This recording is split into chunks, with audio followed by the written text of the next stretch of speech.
Hello people, so let's start today Act 1 Scene 2 of Merchant of Venice. I mean the continuation of Act 1. So the main question asked in exam is write the setting of the scene. So let's see the setting of the scene. I mean where is the scene taking place? So it's taking place in Belmont in one of the room in Portia's house.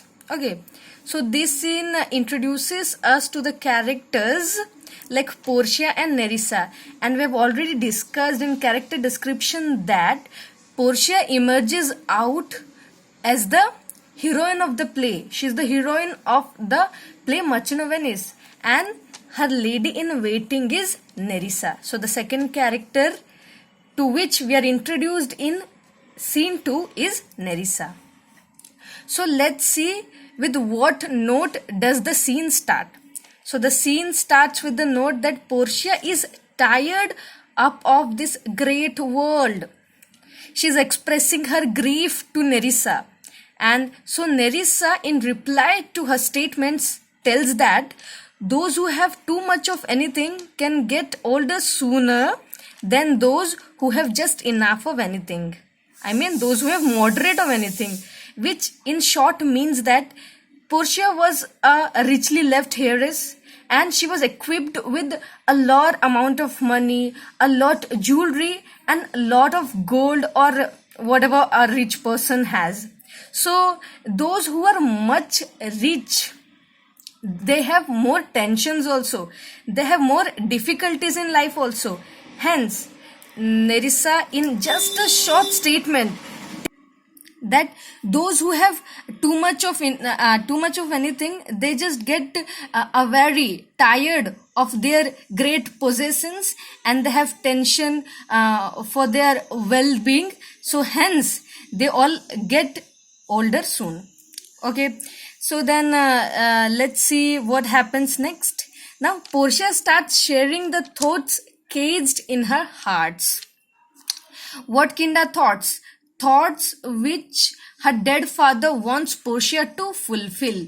So she tells a very beautiful statement that the will of a living daughter is curbed by the will of a dead father. And this is the main statement, I could say, in the scene, because this introduces the readers to the lottery of casket. The casket is the lottery through which a suitor can win the hands of Portia. So the lottery of casket is basically that before his death, her father had introduced lottery of casket for those who wanted to marry Portia. One who wins the lottery of casket would ultimately win Portia's hands. So actually in the lottery of caskets there are 3 chests of gold, silver and lead. So one who understands the inscription written over the caskets and chooses it would win Portia's hand if it's the correct casket. So let's see the conditions of the casket which her father has put forth before the suitors who came to win or try the luck at the lottery of casket. So the first one was the suitor shouldn't reveal which casket he has chosen. Okay, so after making his choice, the suitor should not tell to anyone that which casket he has chosen. Should not utter a word after having made his choice or help anyone. Also, he couldn't help anyone to choose the casket. And if he fails to choose the right casket, he would not be able to marry any lady throughout his life.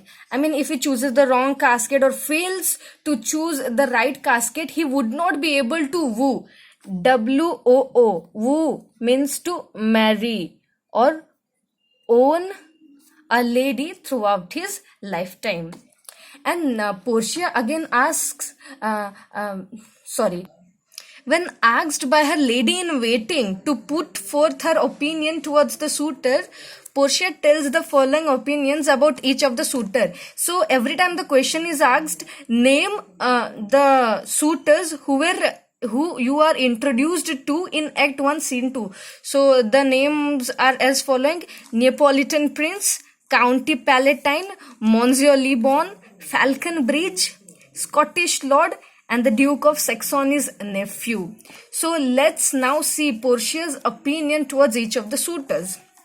Firstly, the Neapolitan Prince.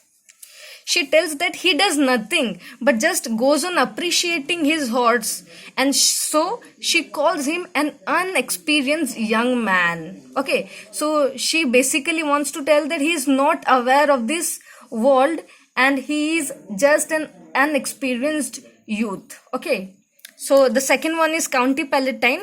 She tells that he every time frowns.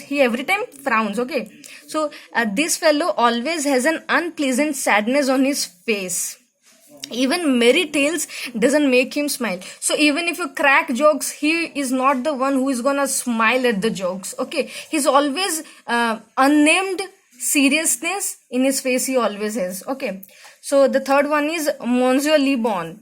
And Portia compares him to the Neapolitan Prince because as Neapolitan Prince always used to appreciate his horse, this Monsieur Le Bon was the one who used to appreciate his horse even more than Neapolitan Prince. Not only that, but Portia also compares Monsieur Le Bon to County Palatine because he even frowns better than the County Palatine. And in short, she wants to tell that he doesn't have a personality of his own. He follows the personality of others. Next, we proceed to Falconbridge. Basically here we come to know that there's a communication gap or a communication problem between Portia and Falconbridge because this person knows neither Latin, French or Italian, and Portia is very bad at English. So hardly they communicate. Okay, so that's what. And even she tells that he is very oddly dressed. Okay, and next we proceed to the Scottish Lord, and she tells that he has a kind of charity towards his neighbor, and his neighbor was the Englishman. And she tells an incident that he got a slap from his Englishman, and he did nothing in return but just promised that he would take his revenge soon. Again, the Duke of Saxony's nephew, or we come here to the last suitor, and she tells that he is a little worse than a man, and when he is worst, he is little better than a beast. So she tells that when he is at his best, when he is very nice, then he is little worse than a man, and when he is at worst, he is little better than his beast. In short, she has no kind of affection towards Duke of Saxony's nephew, and she dislikes him the most.